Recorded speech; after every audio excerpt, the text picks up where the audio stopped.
7 نشونه از کسی که داره توی رابطه از سوء استفاده میکنه، چه رابطه اجتماعی چه رابطه عاشقانه، زناشویی، کاری فرقی نداره.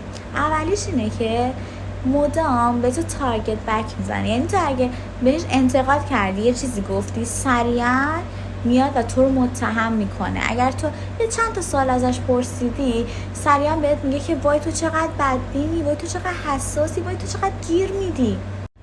دومیش اینه که درباره ارزش‌ها و چیزایی که دوست داری برات مهمن، انتخابت هستن، جوک میسازه یا حداقل اونا رو مورد تمسخر قرار میگه. سومیش اینه ازت تعریفای دو پهلو میکنه تا بتونه اعتماد به نفس تو پایین بیاره و خیلی راحت تر تو رو کنترل بکنه و ازت سوء استفاده کنه. یعنی مثلا میگه که یه کار خوب میکنی، میگه آفرین خیلی کار خوبی کردی، با اینکه همیشه گند میزنی تو کارا، ولی این دفعه نه، کار خوبی انجام دادی، آفرین بهت. 4 اینکه از تو کلا سوء استفاده کاری هم میکنه، اینجوری که وقتی که باید یه کاری بکنه، مثلا آشغال بذاره دم در، خودشو میزنه به آی پام، آی دستم، فلان نه. یا وقتی باید یه مسئولیتی رو انجام بده، با مریض کردن خودش اونو میندازه روی دوش تو. 5 میگه اگه عاشقم بودی با هم اینجور حرف نمیزدی، این کارو نمیکردی، اگه عاشقم بودی میبخشیدیم، اگه عاشقم بودی بهم انتقاد نمیکردی. این جملات برداشته نیست.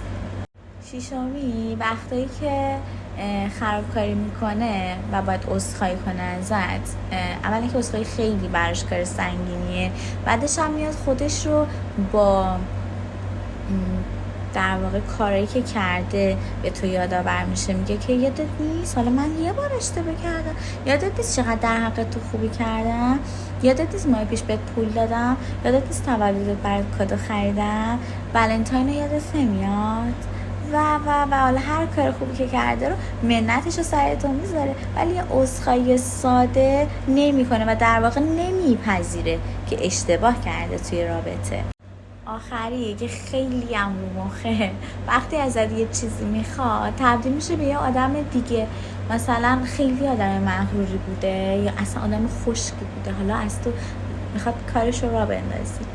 عزیزم سلام، خوبی، کجایی، دلم تنگ شده میخوام ببینمه. یا اصلا 100 سال یه بار بهت زنگ نمیزنه، حالا تو روابط اجتماعی یا خانوادگی، وقتی باید کار داره سلام خوبی، خوابتو دیدم، یا دلم برات تنگ شده بود، بعد از یه 10 دقیقه حرف زدن میگه راستی میخواستم برام یه کاری کنی.